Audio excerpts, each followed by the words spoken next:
Abdillah wa ala alihi wa sahbihi wa man ittaba'a sunnatahu ila yaumil qiyamah, amma ba'd. Subhanaka la ilma lana illa ma 'allamtana innaka antal alimul hakim. Rabbi shrah li sadri wa yassir li amri wahlul 'uqdatam min lisani yafqahu qawli. Para asatidz dan ustadzah,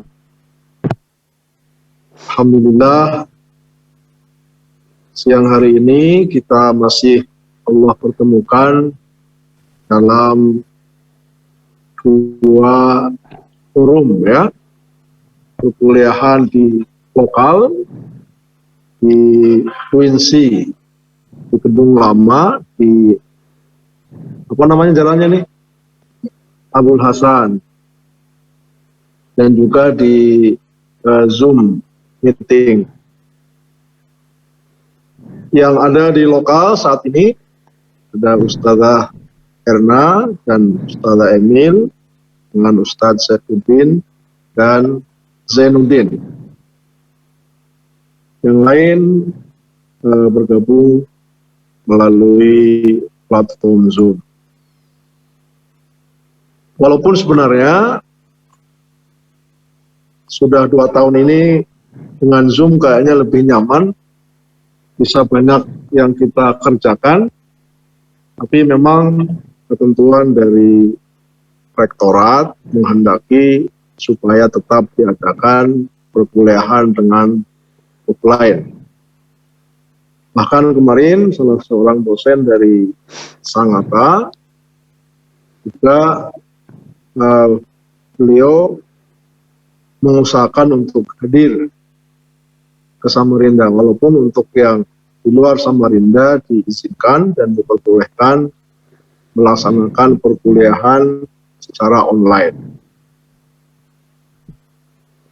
Dan waktu rapat di hari Selasa dengan pengurus dan pengelola Pasca memang diamanahkan supaya sebisa mungkin perkuliahan offline dilaksanakan, karena sudah menjadi keputusan rektor. Jadi meskipun terkendala banyak hal, perkuliahan hari ini tetap kita laksanakan hybrid dengan offline sekaligus dengan online. Baik, untuk pertemuan sesi kali ini kita akan mendengarkan presentasi dari Ustadz Muammar Tasbih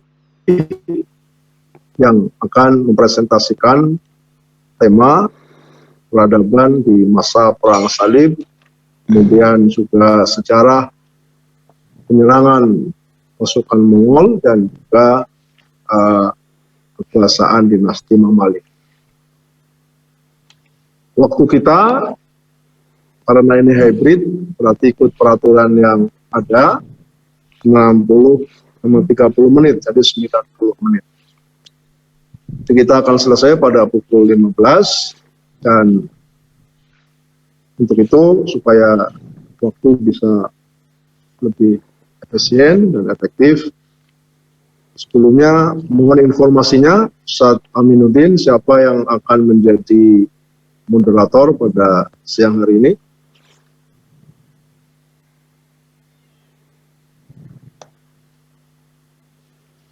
Ustadz Amin. Baik Ustadz, terima kasih. Untuk yang menjadi moderator yaitu Ustadzah Hardini. Sudah hadir Ustadzah Hardini? Hadir Ustadz. Ya, sudah ya. Baik, kita berikan waktu kepada ibu moderator dan juga nanti mohon diserahkan juga waktunya kepada presenter hari ini, Ustadz Muammar Tasbih. Pada ini dipersilahkan. ya. Bismillahirrahmanirrahim. Assalamualaikum warahmatullahi wabarakatuh. Waalaikumsalam. Waalaikumsalam warahmatullahi wabarakatuh. Alhamdulillah kita diberi keberkahan kesehatan pada hari ini sehingga kita dapat hadir di perkuliahan Sejarah Peradaban Islam yang kemudian pada hari ini terdapat narasumber kita atau pemateri makalah pada hari ini yaitu Ustadz Muammar Tasbih, yang kemudian ada beberapa sesi. Sesi pertama yaitu penyampaian dari Ustadz Muammar Tasbih, sesi kedua yaitu kita 3 pertanyaan, kemudian sesi ketiga boleh 3 pertanyaan lagi, jadi 6 pertanyaan hari ini, kemudian akan dijawab langsung oleh Ustadz Muammar Tasbih dan mungkin nanti boleh ditanggapi oleh teman-teman atau memberi masukan juga. Kemudian di akhir yaitu penutup, dan akhir akan ada penyampaian juga dari dosen Sejarah Peradaban Islam kita pada hari ini. Baik, sesi pertama langsung saja kepada beliau Al-Ustadz Muammar Tasbih, kami persilahkan. Bismillahirrahmanirrahim. Assalamualaikum warahmatullahi wabarakatuh.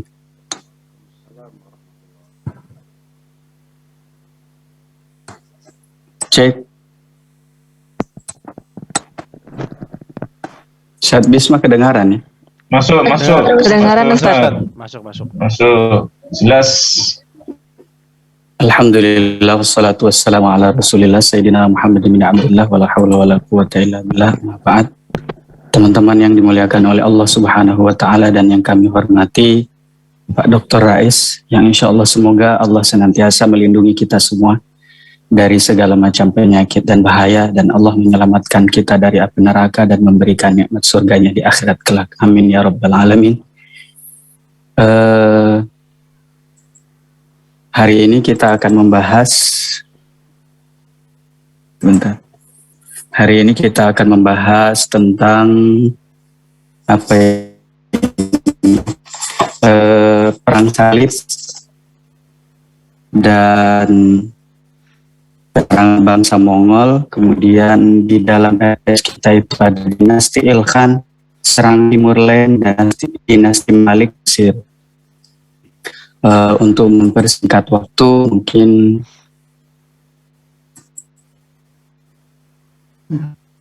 sebentar.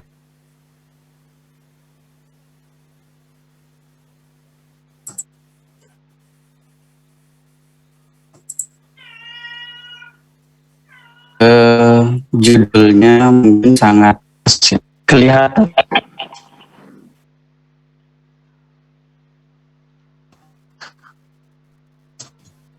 Belum, Ustaz.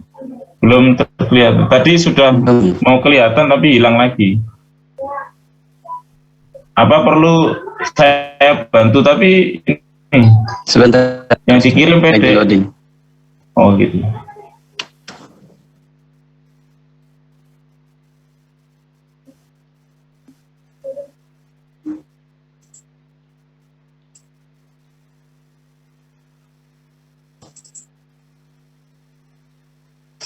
Ada nih.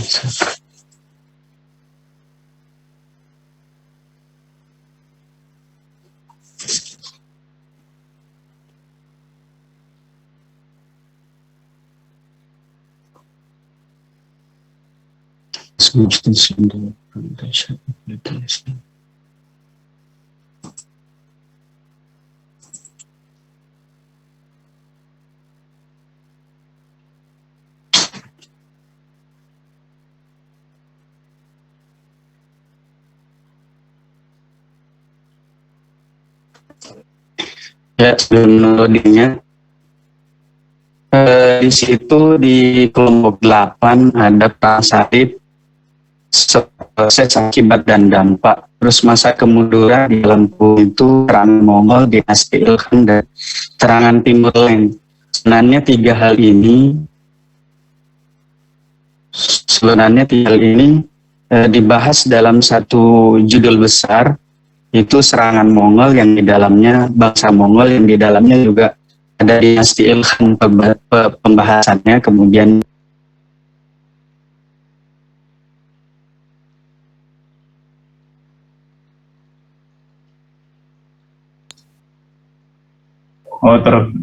ini keluar ini apa Ustadz Muammar.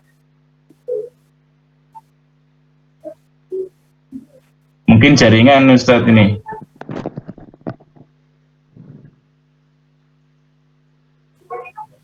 Bisa juga dikurangin dengan mematikan video, Ustaz.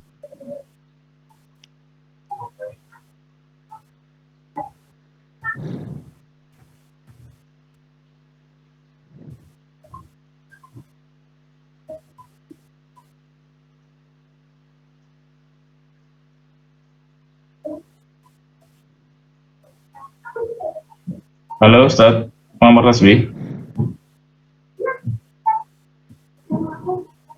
Suaranya belum aktif.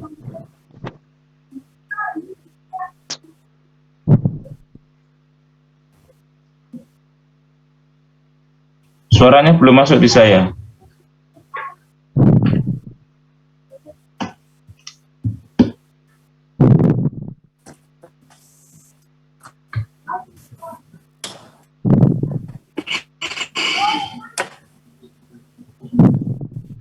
Halo.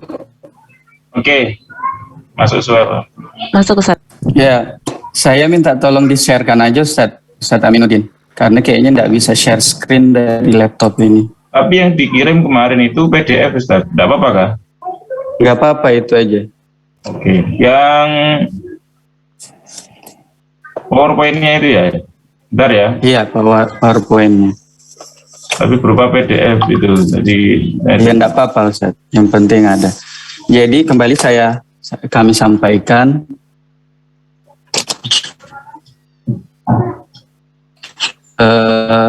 di sini terlalu banyak pembahasannya di dalam serangan bangsa Mongol, terutama masa kemunduran serangan bangsa Mongol ini. Cuma saya singkat menjadi serangan Mongol saja, tidak perlu munculkan di dalam judul besar ini dinasti Ilkhan dan serangan Timur Leng, karena ini semuanya dibahas di dalam pembahasan tentang bangsa Mongol. Kemudian dinasti Mamalik itu adalah judul yang ketiganya, subjudul yang ketiga. Maka masuk kepada pembahasan yang pertama. Maka untuk mempersingkat ini, kita berbicara sedikit tentang kenapa sih terjadi serangan perang salib. Awal mulanya itu begini, kemarin kita sudah bahas tentang bahwa Islam itu sudah masuk sampai ke Baghdad, kemudian di pulau Sisilia itu juga sudah masuk sampai di situ, membuat beberapa negara atau kerajaan-kerajaan besar pada saat itu menjadi khawatir kalau misalnya mereka tidak mengambil persiapan-persiapan untuk mencegah masuknya orang Islam ke dalam negara mereka, maka bisa-bisa mereka tersingkirkan atau dikuasai oleh umat Islam. Maka dengan kondisi yang seperti itu, PowerPoint-nya Ustaz, ya, masuk ke bawah. Nah di sini, ini secara singkat kita lihat. Nah, umat Islam mulai menyebar kemana-mana, terutama kemarin pembahasannya ke Baghdad dengan ke mana itu? Ke Sisilia ya, kita bahas pertemuan kemarin. Nah, secara otomatis ke Imperium Bizantium pada saat itu, mereka merasa khawatir kalau misalnya tidak mengambil persiapan atau ancang-ancang, mereka akan dikuasai juga. Maka daripada itu, dengan adanya kekhawatiran ini, orang-orang tentara Bizantium, orang-orang Bizantium pada saat itu mengadulah ke keuskupan Kristiani yang ada di Roma, Italia. Nah, mereka memberitahukan bahwa kondisinya seperti ini. Salah satu permasalahan yang dihadapi juga oleh orang umat Kristiani itu adalah Bani Saljuk sudah menguasai Yerusalem, yang mana mereka memberlakukan suatu peraturan bahwa orang-orang Kristiani tidak boleh masuk ke dalam dalam Yerusalem, bahkan tidak boleh menziarahi kuburan daripada Nabi Isa alaihissalam. Sehingga membuat orang Kristen itu ya geram juga ngelihat orang Bani Saljuk yang orangnya orang Islam itu memberlakukan hal seperti itu. Sementara penguasa sebelumnya dinasti Fatimiyah itu tidak melarang hal tersebut. Akhirnya dengan adanya dua permasalahan ini, Bizantium pada saat itu yang kembali ada ya, sebelumnya kan sudah dikuasai.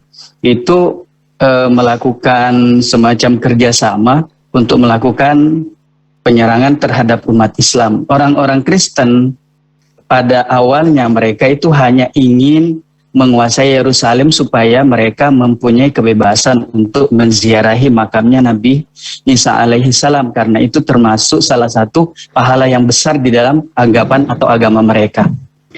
Maka bekerja samalah mereka itu di dalam hal tersebut. Tetapi dinasti Bizantium atau Imperium Bizantium pada saat itu tujuannya adalah mempertahankan negaranya, mempertahankan kerajaannya, dan memperluasnya kalau bisa. Seperti itu. Maka kalau kita lihat slide selanjutnya, Ustadz, itu kita akan, yang sebab-sebabnya itu kita akan melihat, lanjut aja. Kita akan melihat di sebab-sebabnya, di bawahnya lagi. Nah, ini ada sebab agama, politik, dan ekonomi. Kenapa itu perang salib terjadi? Karena faktor agama. Pertama, salah satunya orang Kristen itu tidak boleh masuk ke Yerusalem. Kemudian faktor politik, orang-orang Bizantium itu pada saat itu ingin memperluas negaranya, setidaknya mempertahankan dulu. Kemudian faktor yang ketiga itu sebenarnya banyak faktor, tapi yang kami munculkan cuma 3. Faktor yang ketiga itu faktor ekonomi. Kalau misalnya Yerusalem, kemudian ke bawahnya lagi itu ada Mesir, ada Syria, itu dikuasai, jalur perdagangan Laut Merah itu bisa dikuasai sehingga memudahkan mereka untuk menjajah atau menjelajahi negara-negara yang ada di bawahnya di bagian Asia, terutama Asia Tenggara.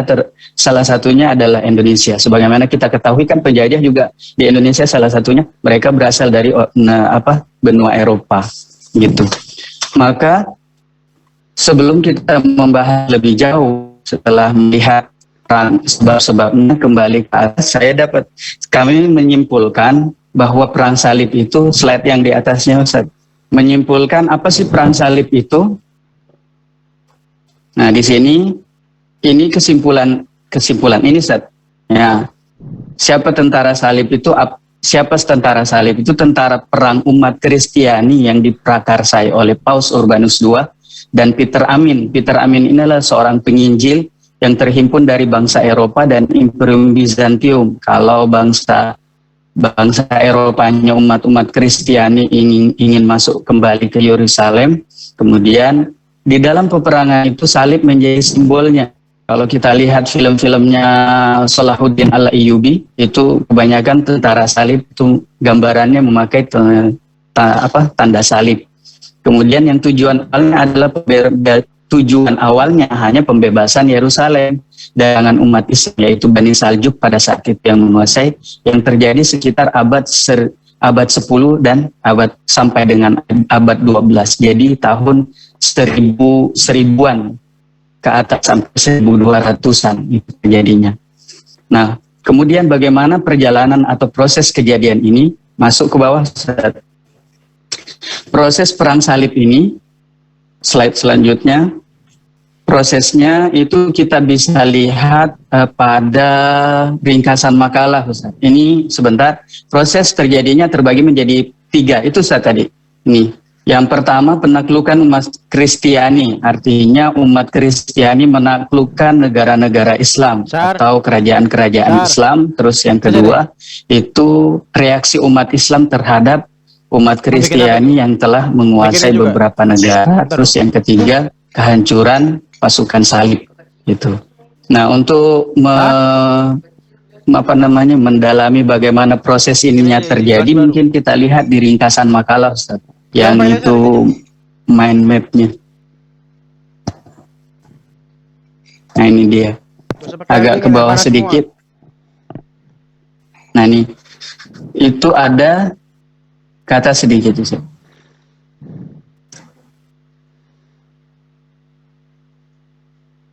Nah, itu ada Bani Saljuk. Ini dia awal mulanya. Bani Saljuk yang melarang untuk orang-orang Kristen untuk menziarahi.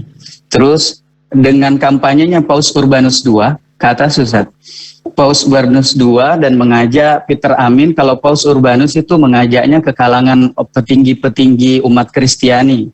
ya istilahnya ulama-ulamanya mereka. Kalau Peter Amin mengkampanyekan untuk perang suci ini itu kepada masyarakat. Akhirnya dengan adanya kampanye yang sangat dahsyat,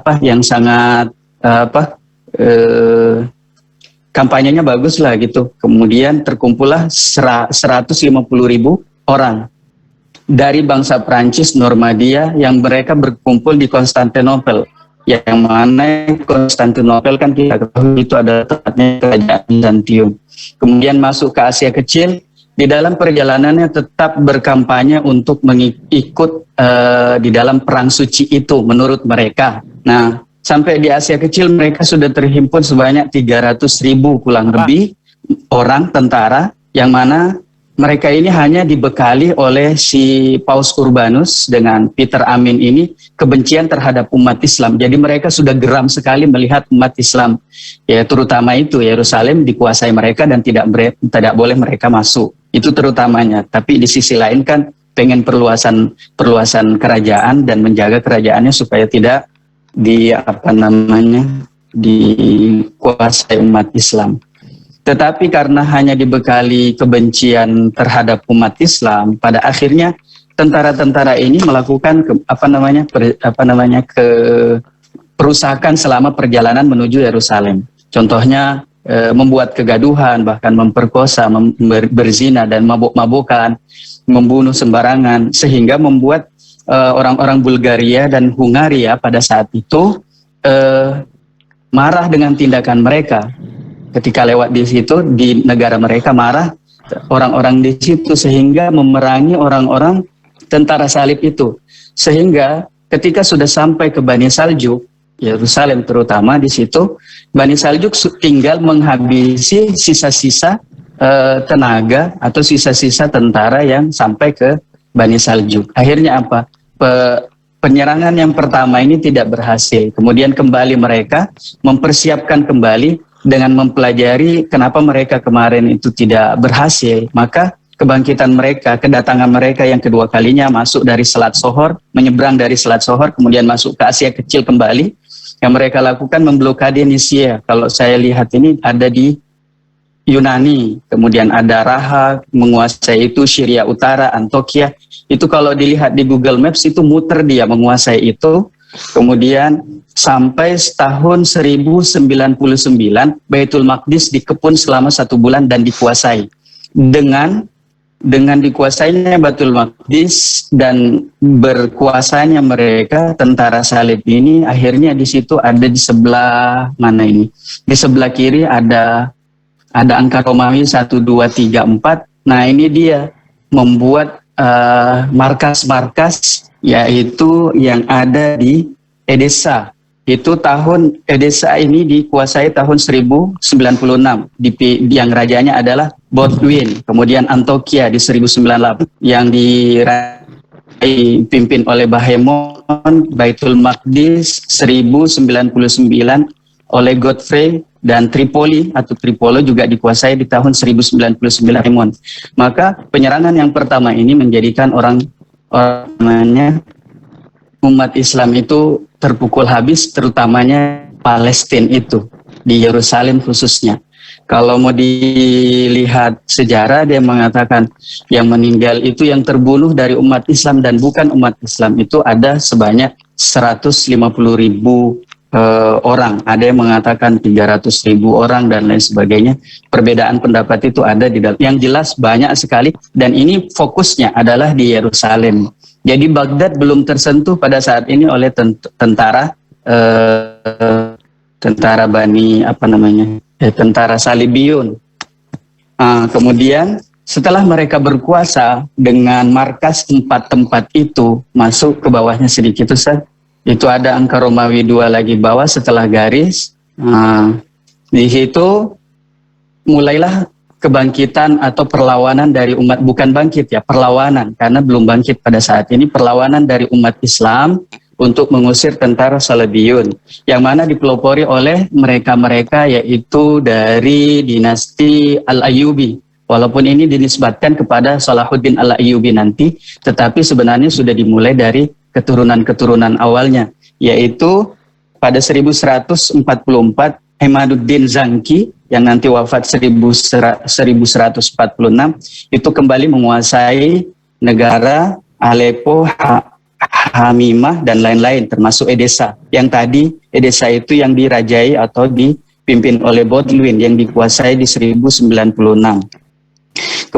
Kemudian kepemimpinan Al-Ayyubi itu diteruskan oleh Nuruddin Zanki. Kemudian ini dengan kepemimpinan beliau kembali merebut kembali sekitar Antokia, dibebaskan di 1149, kemudian merebut kembali Edessa, termasuk secara total itu di 1151, dan Antokia, kemudian Mesir yang tadinya mau dikuasai juga, alhamdulillah berkat perjuangan Nuruddin Zanki itu pimpinan daripada tentara salib Louis IV dan Konrad lari, dan Nuruddin Zanki ini meninggal di tahun 1174. Itu mereka, kalau kita berbicara tentang Al-Ayyubi berarti markasnya adalah di Mesir.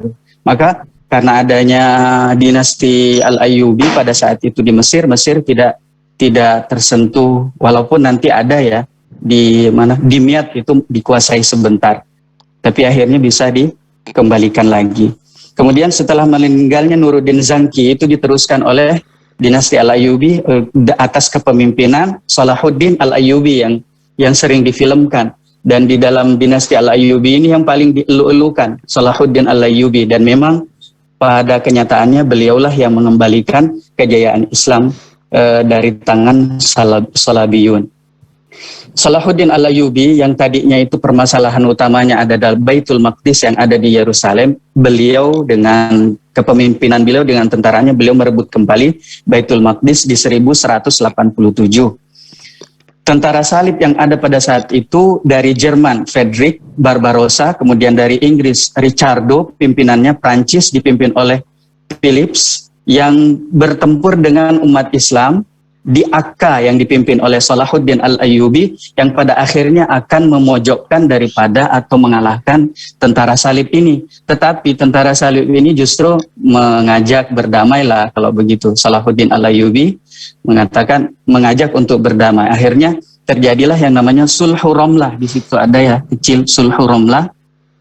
Di situ perjanjian antara umat Islam yang dipimpin oleh Salahuddin Al-Ayyubi dengan tentara Salibiyun yang dari Jerman, Inggris, dan Prancis. Itulah orang-orangnya, Frederick, Ricciardo, Philips. Kalau ketika membaca Philips langsung ingat lampu. Jadi tidak mau beli Philips lagi kata dalam hati, karena dialah yang seperti itu. Tapi itu merek ya. Saya tidak tahu Philips yang ada di Indonesia berkenaan dengan ini. Dan tolong jangan tanya ini karena pembahasannya bukan masalah bisnis atau branding. Sulhu Romlah ini, perdamaian Romlah, terjadi antara umat Islam. Isinya adalah daerah sekitar pantai Akka itu ada daerah sekitar pantai Akka yang mana itu tempat pertempuran mereka. Nomor satu itu menjadi kekuasaan tentara salib. Kemudian yang kedua, Palestina itu menjadi kekuasaan orang Islam, tetapi Kristen boleh berziarah ke situ, terutama ke tempat ke makamnya Nabi Isa alaihissalam.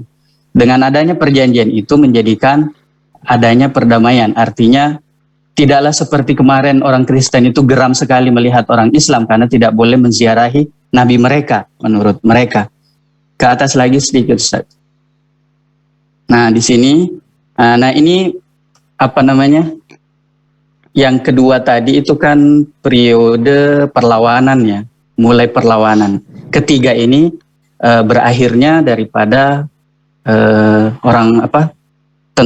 penyerangan tentara salib. Yang mana kepemimpinan selanjutnya masih dilanjutkan oleh dinasti Al-Ayyubi. Setelah Salahuddin Al-Ayyubi dilanjutkan oleh Malik Kamil. Ketika Malik Kamil ini memimpin, maka pimpinan daripada tentara salib itu Frederick II VS ya.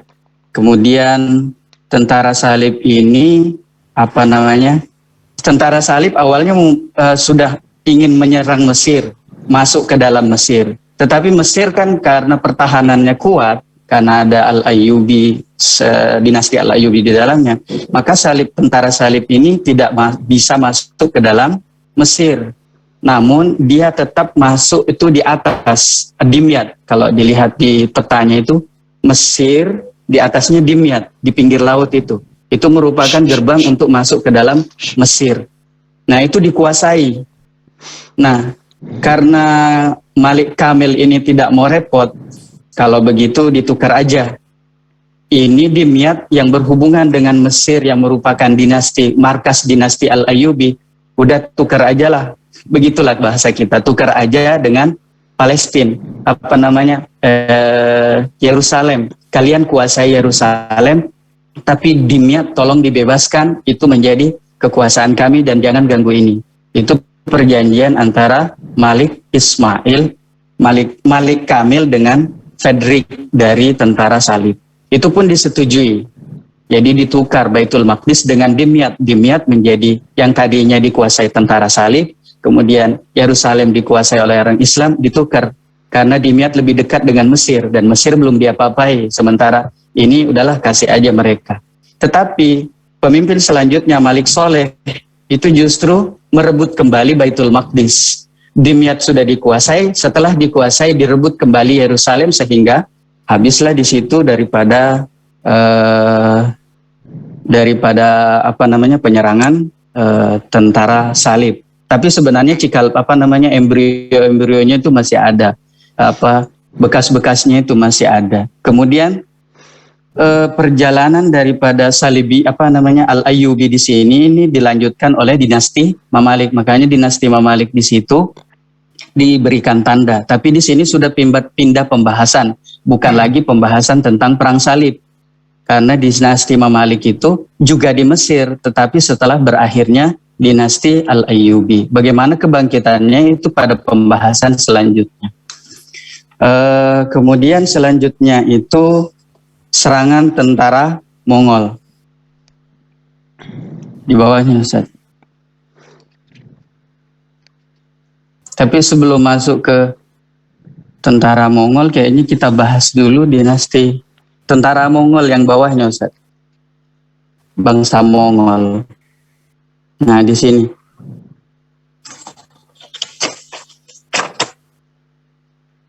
Jadi selesai sudah kita pada pembahasan tentara salib. Mereka sudah selesai. Akibat daripada tentara salib ini, itu coba dibuka di ini, Ustaz, di PPT-nya. Itu ada beberapa di bawahnya. Nah, dampak akibat ini sekedar ringkasan di makalah lengkap ya. Meluasnya wilayah kerajaan Bizantium. Setidaknya kerajaan Bizantium tidak jadi dikuasai oleh umat Islam. Karena umat Islam kan sudah sampai di mana itu, Baghdad, di Sisilia, kemudian di sebelah kanan Yerusalem, ke atas lagi sudah habis itu Bizantium. Makanya Bizantium ini masih mempertahankan diri walaupun dulu sudah pernah dikuasai oleh Umar bin Khattab dalam kepemimpinan beliau. Pasukan salib banyak belajar dari umat Islam. Awalnya sebenarnya pasukan salib ini sangat terkesan dengan melihat peradaban umat Islam, sehingga ada beberapa perdamaian tadi itu yang terjadi antara umat Kristen dengan orang Islam, umat Islam banyak ada terjadi perdamaian. Di dalam perjanjian perdamaian itulah mereka banyak mencontoh belajar tentang keilmuan di dalam umat Islam. Maka ini suatu dampak yang sangat baik untuk mereka bangsa Eropa, tapi tidak baik sekali umat Islam karena mereka justru menjajah.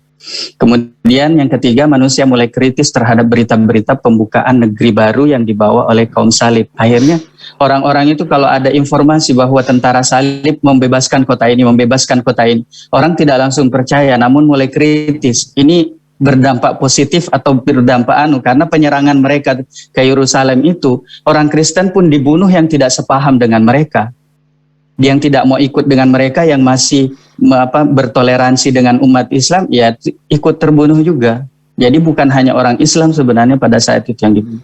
Kemudian kontak perdagangan antara timur dan barat semakin pesat karena dari Eropa untuk sampai dari timur ke barat itu sudah terbuka jalannya, yaitu selat yang yang sungai di sebelahnya Mesir itu. Nah, saya tidak tahu kalau lihat petanya sungai di sebelahnya Mesir. Nah itu kan menyambung dari Laut Tengah, kemudian Red Sea kah, kemudian bisa itu nanti. Pernah saya berpikir kan laut luas, kenapa harus lewat situ? Pertama kalau lewat situ kita melewati negara-negara yang ada di situ, Syria, Mesir dan lain. Makanya Mesir menjadi negara peradaban salah satunya negara peradaban yang cukup maju dan yang tidak pernah dijajah itu salah satunya Mesir. Itu. Mungkin ini yang untuk pembahasan tentang perang salib. Kemudian masuk ke yang selanjutnya Ustaz. Kita sekarang masuk ke Mongol. Ringkasannya Ustaz. Ringkasan sebelah. Nah, ini tentara Mongol. Mongol berasal dari daratan Mongolia. Kalau dari bangsa Mongol di atasnya itu ada tulisan penggunungan Mongolia yang terbentang dari Asia Tengah sampai Siberia Utara, meliputi Tibet Selatan, Markuria Barat, dan Turkistan. Kalau dilihat di peta itu ada di sebelah kanannya sedikit Bizantium, di atasnya Yerusalem. Itu besar negaranya bangsa Mongol. Diawali dari nenek moyang mereka yang bernama Alanja Khan. Sebenarnya Khan ini bukan nama ya, itu gelar untuk raja pemimpin di dinasti Mongolia itu, di kerajaan Mongolia itu. Ini Khan adalah raja. Alanja Khan ini memiliki dua keturunan Mongol dan Tartar. Kalau kita dengar Tartar, bangsa Tartar yang pokoknya habis-habisan kalau ada yang diserang. Tidak ada kasih sayang sama sekali. Dan sebenarnya Mongol dan Tartar ini dari satu bapak. Yang pada akhirnya Mongol dengan Tartar ada perkawinan dan lain sebagainya. Menjadi yang justru yang terdengar adalah Mongol. Sebenarnya di dalam Mongol juga ada keturunan Tartar. Cuma yang lebih banyak menonjol adalah, yang lebih banyak mendominasi adalah bangsa Mongolnya. Bangsa Mongol ini memiliki 3 suku. Yang awal keberadaan bangsa Mongol ini, suku yang ada adalah Naiman, Karait, dan Marakarait. Tetapi setelah meningkat peradaban itu berubah menjadi White Tartar, Red Tartar, dan Wild Tartar. Nah, Genghis Khan yang kalau kita bilang bangsa Mongol itu langsung identik dengan Genghis Khan, itu berada atau berasal dari suku Red Tartar ini.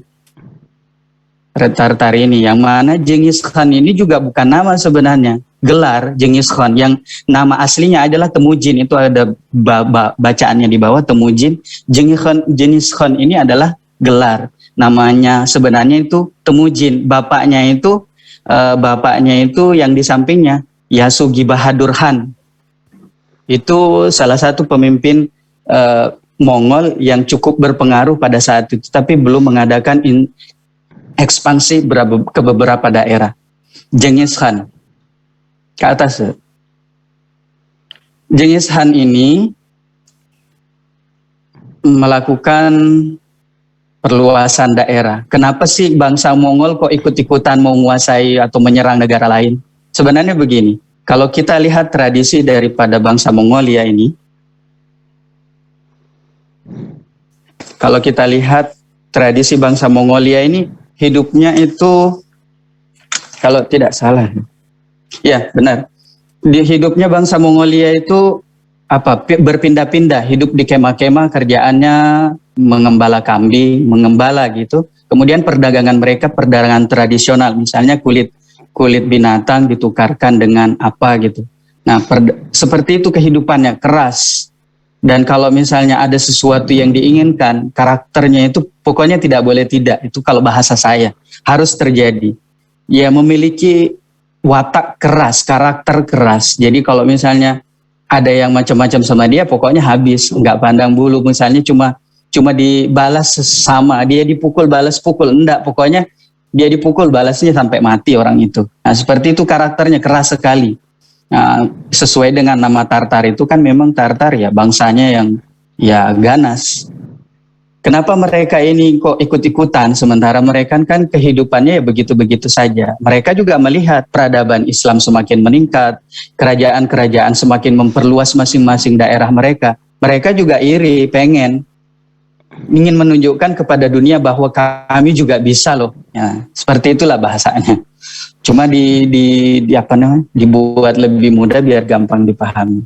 Maka dengan kepemimpinan Genghis Khan ini mampu menguasai Samarkand. Kalau kita berbicara Samarkand itu ada di Uzbekistan dan juga menguasai Bukhara tahun 1219. Kemudian juga di bawahnya Mongolia itu kan Cina, berhasil menduduki Peking, salah satu daerah yang ada di Cina. Kemudian Persia dan Transoxiana. Transoxiana itu sekarang daerahnya itu Uzbekistan, Kazakhstan, Tajikistan, Turkmenistan. Dan di dalam Uzbekistan itu ada Samarkand gitu. Terus dinasti Khawarizm juga ditundukkan oleh Genghis Khan ini. Dan seterusnya di nomor 5 itu dan seterusnya Khurasan, Afghanistan dan lain sebagainya, Hamazan, Kuzwir, perbatasan Irak juga kekuasaannya sampai di situ oleh kepemimpinan Genghis Khan.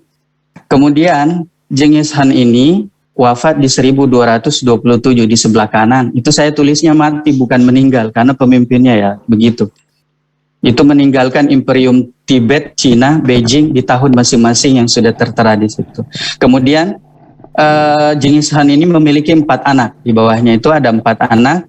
Yang pertama ini nanti perlu difokuskan di sini. Joichi, Chagatai, dan Ogetai, dan Tuli.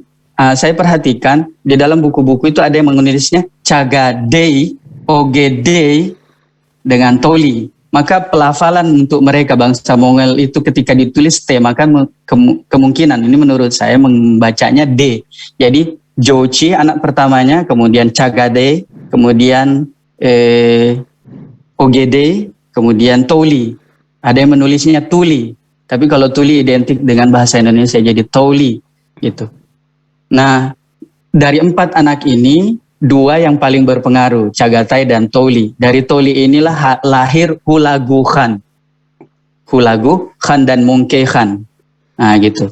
Tetapi sebenarnya yang berkuasa itu adalah Mongke Khan. Tetapi yang banyak berperan adalah Hulagu Khan. Ketika Hulagu Khan ini mendapatkan izin dan restu dari saudaranya itu Mongke Khan, maka dia pun memperluas daripada kerajaan atau kekuasaan daripada bangsa Mongolia ini. Sudah masuk sampai Transoxiana, yang mana Transoxiana ini nanti lahir dari situ Timur Leng, juga pemimpin bengisnya orang bangsa Mongol. Luar biasa. Awal-awal membaca ini, jujur teman-teman sekalian yang dimuliakan oleh Allah, jujur sekali saya nggak menguasai sejarah ya, nggak tahu, bahkan sering sekali tidur ketika belajar sejarah dulu. Tetapi ketika ditugasi ini dan mencoba untuk membaca, saya cuma bisa geleng-geleng. Sadis benar ya.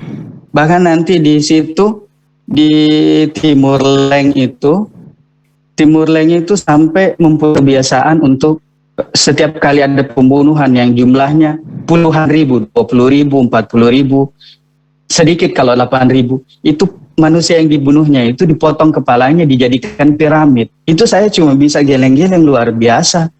Manusia yang nggak punya hati sama sekali, tapi dia Muslim.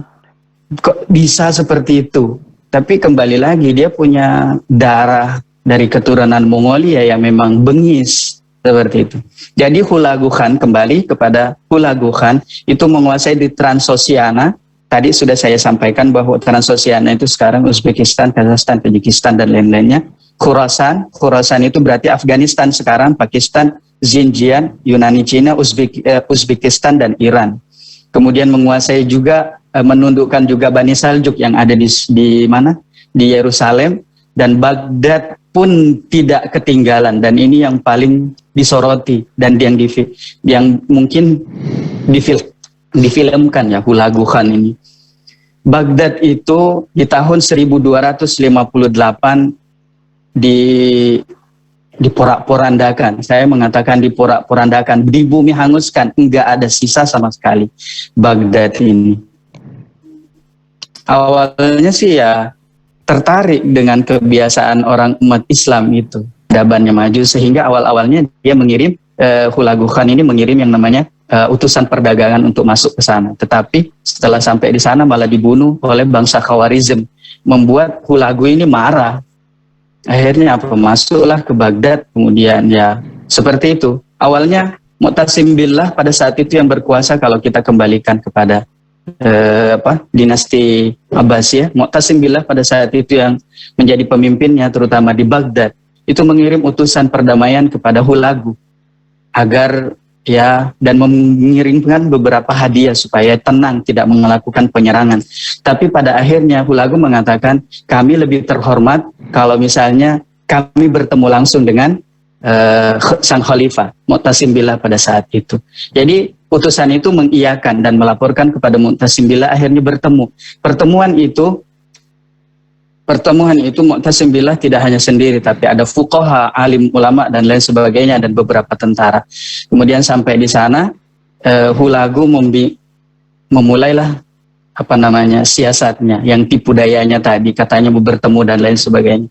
Disitulah mulai dibunuh satu persatu para ulama, termasuk Mu'tasim Billah yang mati pada saat itu di tahun 1258, dan semuanya hancur keturunannya. Mu'tasim Billah mati juga semua tanpa tersisa. Jadi sebenarnya kalau kita tarik cerita dari atas, sejarah di atas, salib itu menghancurkan Yerusalem, Palestina.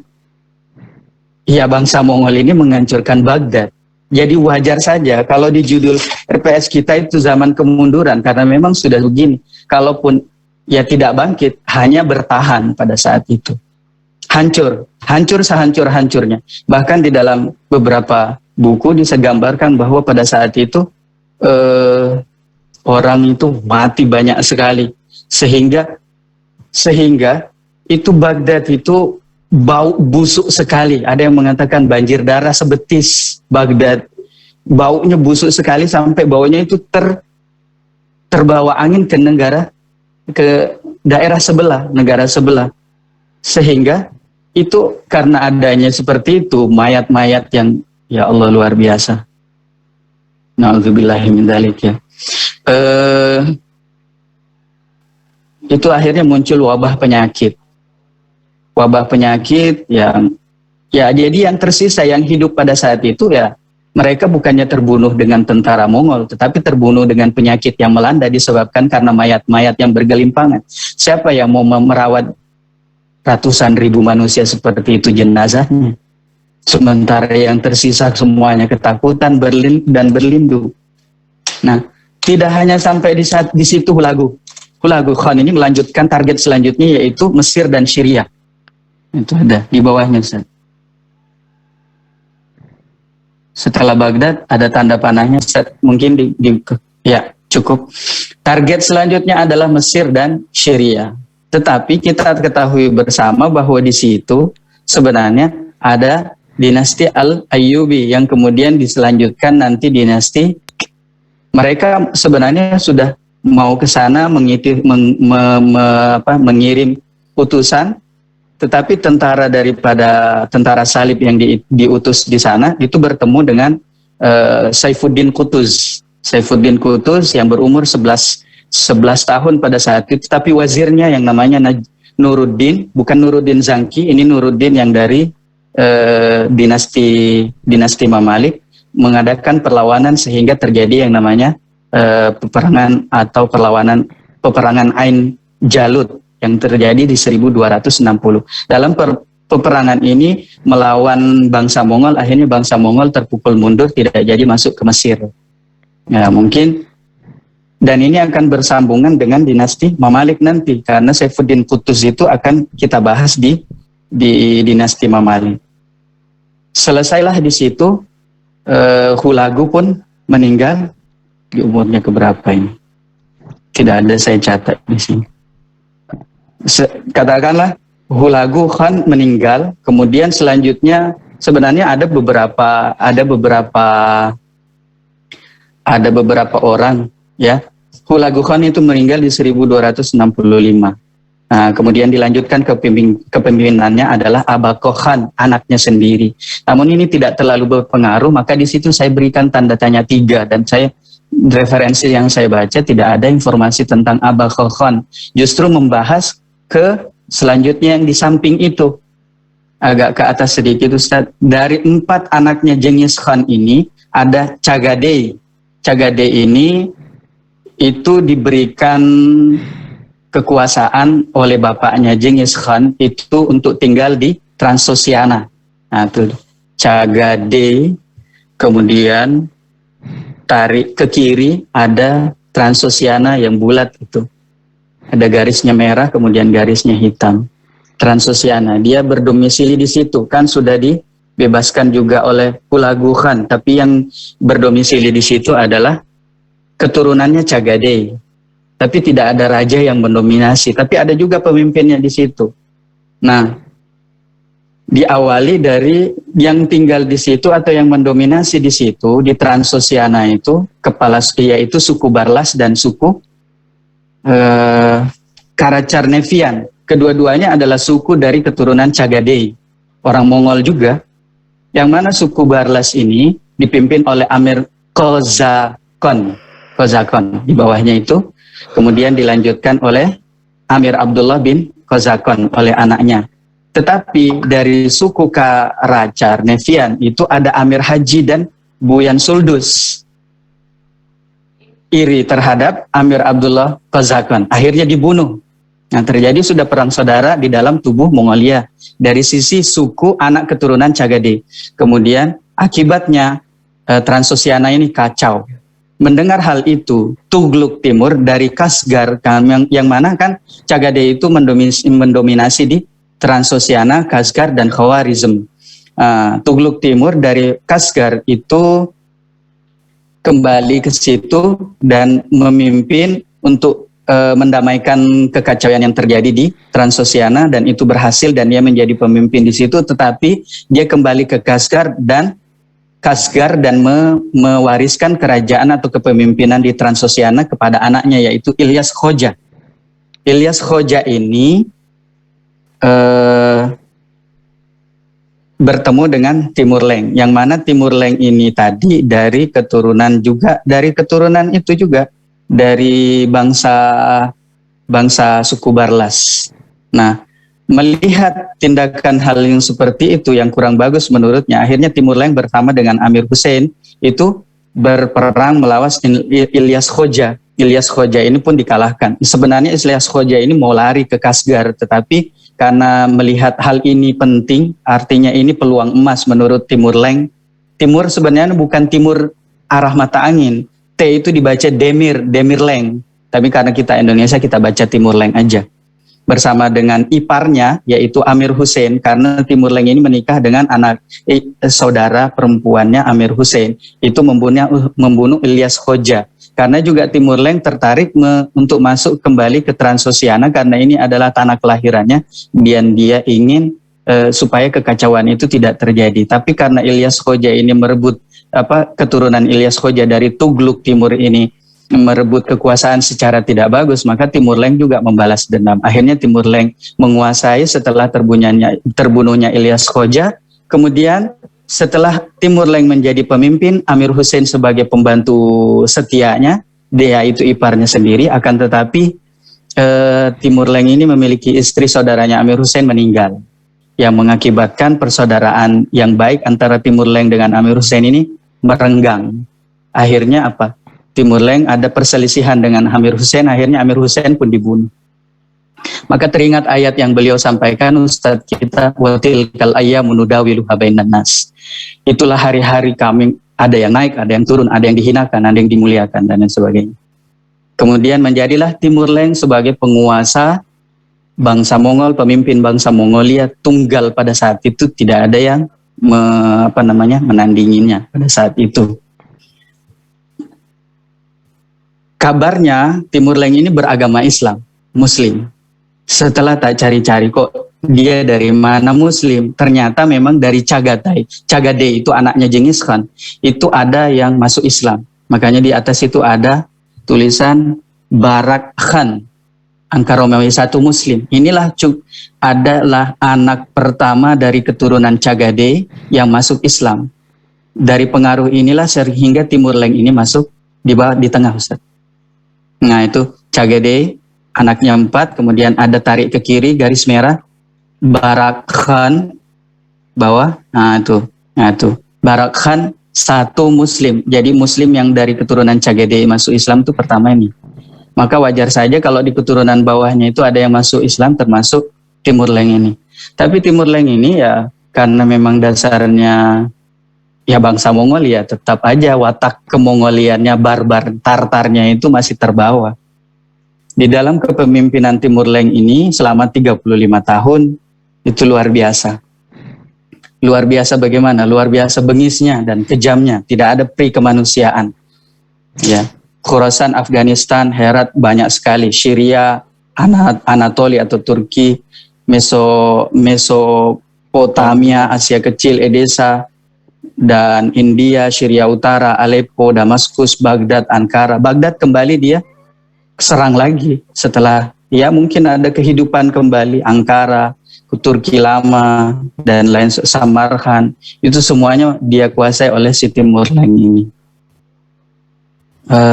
Sebenarnya baca ini kok bisa loh seperti itu padahal Muslim. Kemudian kita berpindah, itu ceritanya tentang sejarah kurang lebih, mohon maaf ya kalau ada hal-hal yang kurang berkenan dari bangsa Mongol. Kemudian kita singgung kembali dinasti Mamalik. Karena di bangsa Mongol ini kan pernah mau masuk ke Mesir, yaitu pada saat kepemimpinan Hulagu, yang nanti pemimpinnya daripada orang yang menguasai Mesir itu adalah Saifuddin Qutuz. Maka kita kembali ke atas, Ustaz. Atas slide kedua, lembaran kedua, dinasti Mamalik. Pertanyaan yang muncul ketika membaca ini adalah kenapa kok bisa berganti dinasti Ayyubi ke dinasti Mamalik pada saat di kota yang sama, yaitu di Mesir. Ya kan kita tahu tadi bahwa ada pemimpinnya Al-Ayyubi itu Imaduddin Zangki, Nuruddin Zangki, Salahuddin Al-Ayyubi, dan diteruskan oleh Malik Ismail, Malik Saleh. Kemudian tiba-tiba masuk ke dinasti Mamalik. Sebenarnya setelah Malik Saleh ini ada pemimpin dinasti Al-Ayyubi yang bernama, itu di sebelah kiri kalau di situ, Sultan Malik Saleh Najimuddin Al-Ayyubi. Itu yang meninggal 1249. Meninggal biasa, meninggal. Ini dinasti Mamalik ini awal kemunculannya seperti itu. Meninggalnya Sultan Malik, kita persingkat Sultan Malik Saleh Najimuddin Al-Ayyubi, memiliki istri namanya Syajaratud Dur. Meninggalnya beliau, Syajaratud Dur sebagai seorang istri justru khawatir karena perang salib, tentara salib itu sudah mulai merabah sampai Mesir, Dimyat di atas ya. Memperhatikan hal ini menjadikan Syajaratud Dur itu meminta kepada Turansyah yang sebelah kanan. Turansyah itu adalah anak daripada Sultan Malik Saleh Najimuddin dari istri yang tidak diketahui dari buku tersebut. Tidak disebutkan siapa istrinya, tapi dari istri yang lain, makanya tanda tanya. Jadi tidak perlu ditanyakan siapa bapaknya, mamanya Turansyah. Ya saya tidak tahu karena buku itu tidak menginformasikan dan waktu tidak mengizinkan untuk mencari siapa nama mamanya. Jadi meminta kepada Turansyah ini untuk membantu melanjutkan kepemimpinan Sultan Malik Saleh Najimuddin di Mesir pada saat itu oleh ibu tirinya yaitu Syajaratud Dur untuk melawan tentara salib yang mana yang dipimpin pada saat itu Louis IV dari Prancis. Akhirnya berkecamuklah perang antara Turansyah dengan tentaranya dengan tentara salib yang dipimpin oleh Louis dan Prancis. Kita sudah singgung tadi bahwa Louis ini lari disebabkan karena ini Turansyah yang yang mengusirnya. Turansyah ini masih dari keturunan daripada Al-Ayyubi. Kemudian setelah itu dari keturunan setelah kemenangan Turansyah di 1200 beliau meninggal di 1250, justru Turansyah ini karena dia tidak berasal dari Mesir asli, maksudnya Mesir tapi tinggalnya di daerah lain di Raudhah, bukan Raudhah, Turansyah ini kemudian di Mesir dia justru mengangkat orang-orang terpenting di dalam pemerintahannya suku Kurdi, ada tanda panah di bawahnya suku Kurdi. Sementara Syajaratud Dur ini dengan suaminya telah memelihara atau yaitu Mamalik. Mamalik itu kan artinya dari Mamluk. Mamluk itu artinya budak. Dari budak-budak belian yang beliau beli sampai 2012 yang beliau ambil sebanyak 12.000 orang budak yang dipelihara atau diasramakan di Raudhah dekat Sungai Nil. Makanya Mamalikul Bahriyah, kadang orang memanggilnya Mamalikul Bahriyah. Nah, dari Mamluk itu ada pemuka-pemuka Mamluk atau dari Mamalik itu, dari budak itu, Ayabek dan Baibars, orang kepercayaannya Syajaratud-Dur dan Sultan Malik sebelum dia mati. Karena melihat Turansyah ini mengangkat justru orang-orang dari suku Kurdi, bukan dari Mamalik yang dipelihara oleh Syajaratud-Dur dan suaminya, maka Mamalik ini diprakarsai oleh Ayabek dan Baibars itu membunuh Turansyah. Meninggallah, habislah keturunan Al-Ayyubi di sini dan akan pindah ke nanti Mamalik di dinasti orang-orang Buddha. Kemudian kepemimpinan dilanjutkan oleh Syajaratud-Dur. Karena Syajaratud-Dur ini seorang perempuan, pada saat itu masih Baghdad belum hancur, maka Mu'tasim Billah yang berkuasa pada saat itu dinasti Abbasiyah menegur dan memberikan teguran bahwa tidak boleh perempuan menjadi pemimpin negara, pemimpin dinasti, tidak boleh. Maka 80 hari saja dia memimpin. Akhirnya dengan siasatnya dia menikah dengan Izzuddin Ataturkuman Ayabek yang tadi membunuh Turansyah. Tujuannya apa? Supaya kepemimpinan di kota Mesir itu tetap pada dia, yaitu Syajaratud-Dur ini. Akhirnya setelah menikah dilimpahkanlah kepemimpinan itu kepada Izzuddin Ataturkuman Ayabek. Disitulah awal kali munculnya dinasti Mamalik. Karena Ayabek ini adalah seorang Mamluk yang dulunya dipelihara. Saya lebih senang dengan kata-kata dipelihara oleh Saleh Najmuddin Al-Ayyubi. Walaupun sebenarnya tidak dipelihara ya, tapi budak itu ya identik dengan seperti itu dulunya. Kemudian setelah meninggalnya Izzuddin Ataturkuman ini, meninggal istrinya. Izzuddin Ataturkuman ini justru melakukan di dalam kepemimpinan itu yang membuat istrinya cemburu. Salah satunya dia berniat untuk menikahi salah seorang dari Iran kalau tidak salah itu. Nah, istrinya itu cemburu. Akhirnya si Izzuddin Ataturkuman ini dibunuh oleh istrinya. Kemudian istrinya ini kepemimpinan turun kepada Nuruddin Ayabek di sebelah kanan itu. Kepada anaknya yang berumur 11 tahun. Berumur 11 tahun. Karena dia masih umur 11 tahun, dibantu oleh wazirnya yang bernama Saifuddin Qutuz, yang tadi kita bahas di kenapa sih bangsa Mongolia itu tidak sampai masuk kepada Mesir. Nah, ini dia jawabannya. Di situ ada Saifuddin Qutuz yang merupakan wazir daripada Nuruddin Ayabek. Karena ini anak kecil, maka langsung digantikan sesuai dengan kesepakatan ulama dan orang-orang pada saat itu. Saifuddin Qutuz ini diangkat menjadi khalifah atau pemimpin di dinasti Mamalik. Kemudian setelah Saifuddin Qutuz ini memimpin, dibantu oleh Baibars. Itu Baibars tadi yang membunuh Turansyah ya. Dibantu oleh Baibars. Melawan tentara salib sama-sama dia. Tetapi di perjalanan pulang menuju Mesir, ternyata Baibars ini adalah orang penting juga di Mamalik, dijanjikan oleh Saifuddin Qutuz untuk menjadi wali di Aleppo. Janji wali di Aleppo. Tapi yang terjadi, Saifuddin Qutuz ini justru mengangkat wali atau gubernur lain, bukan Baibars. Ya secara otomatis geram dong melihat, apalagi dasarnya mereka adalah, latar belakangnya adalah Mamluk, budak. Ya seperti itu. Akhirnya apa?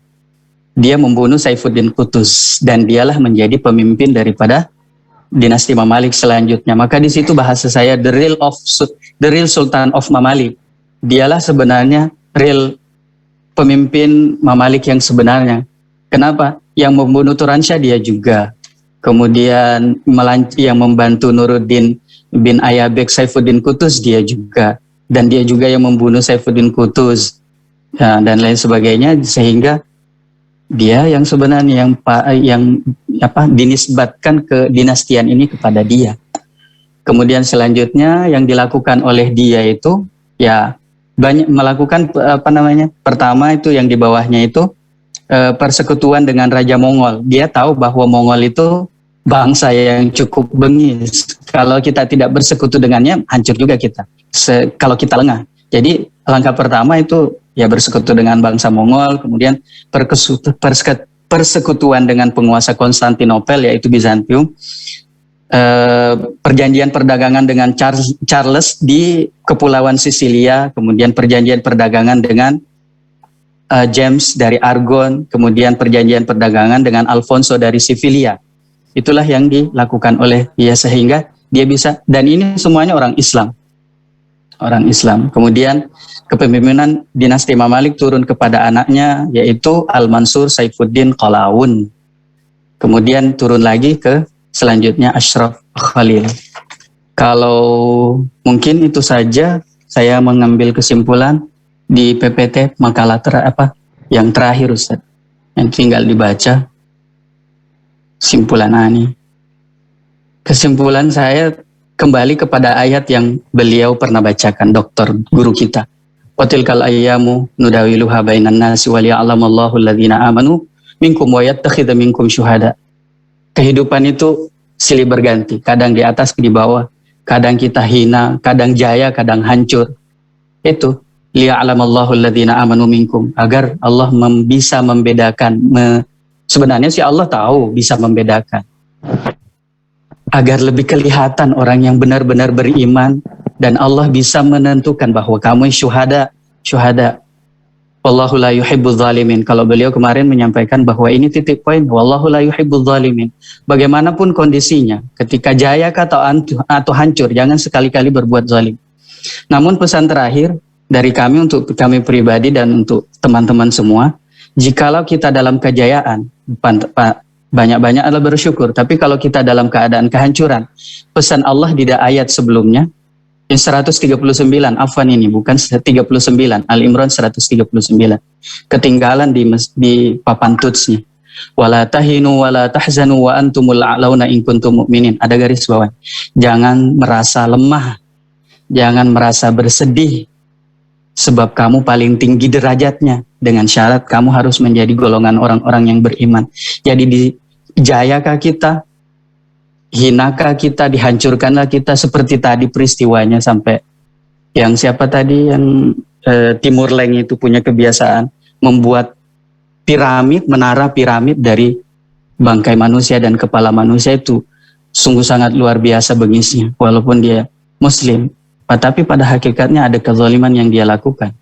Maka bagaimanapun kondisi kita jangan sampai lepas dengan keimanan. Itu saja mungkin dari saya. Mohon maaf sekali apabila ada hal yang tidak berkenan, karena ini adalah keterbatasan dari kami. Mohon petunjuk dan arahannya. Kami kembalikan kepada moderator. Baik, terima kasih banyak kepada Ustadz Muammar Tasbih. Kemudian kita buka sesi kedua, yaitu sesi pertanyaan, tanggapan atau masukan dari teman-teman, dari Ustadz Al-Ustazah semuanya. Ya, kami buka pertanyaannya. Silahkan Ustadz Ustazah. Yang tema kita hari ini sangat seru sekali, yaitu Perang Salib, kemudian ada serangan Mongol, kemudian dinasti Mamalik. Ya. Jika ada pertanyaan ataupun masukan, silahkan Ustadz Ustazah. Saya bertanya. Ya, atas nama Ibu Erna, silahkan Ibu. Ya. Tadi di Perang Salib kan disebutkan adanya makam Nabi Isa. Yang kita ketahui selama ini saya ketahui adalah dalam riwayat Nabi Isa itu diangkat ke langit dan digantikan oleh Yudas Iskariot. Kenapa dalam sejarah kita masih disebutkan adanya makam Nabi Isa? Itu aja Ustaz, terima kasih. Baik, terima kasih pertanyaan dari Ustazah Erna tentang Perang Salib. Untuk Ustadz Muammar Tasbih, apakah kita menambah 2 pertanyaan lagi? Apa langsung dijawab Ustadz? Langsung dijawab aja kali. Baik, pertanyaannya seperti ini Ustadz. Biar nggak hilang. Iya, Perang Salib gitu kan tadi ada dijelaskan oleh Ustadz Perang Salib, kemudian di sana ada makam yang mana bangsa Yerusalem dan Kristiani mau berkunjung ke makam. Tapi seperti kita ketahui Nabi Isa kan diangkat ke langit begitu Ustadz. Tapi kenapa masih ada simbolnya gitu? Ya, bisa dijawab Ustadz? Iya. Ya, terima kasih Bu Erna dan Mbak Dini, Bu Dini, Ustazah Dini. Bagus sekali ya pertanyaannya. Dan kemarin saya tidak sempat memikirkan sampai ke sana. Dan memang kalau saya pribadi menilai bahwa makam Nabi Isa alaihi salam itu menurut umat Kristiani. Karena mereka berpendapat bahwa Nabi Isa menurut mereka itu dibunuh menjadi penebus dosa untuk umatnya, kan seperti itu. Tapi di dalam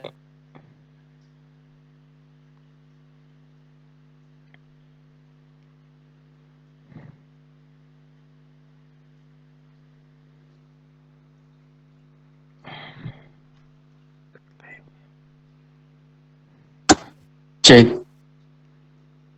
1 cek Masuk cek, Ustadz. cek, Iya, ya. terdengar Ustadz. Kalau di dalam Al-Quran itu jelas ya, kalau tidak salah di surah An-Nisa apa di surah, mudah-mudahan tidak tahu tepatnya, yang jelas wa ma qataluhu wa ma salabuhu wa Allahu ilaihi.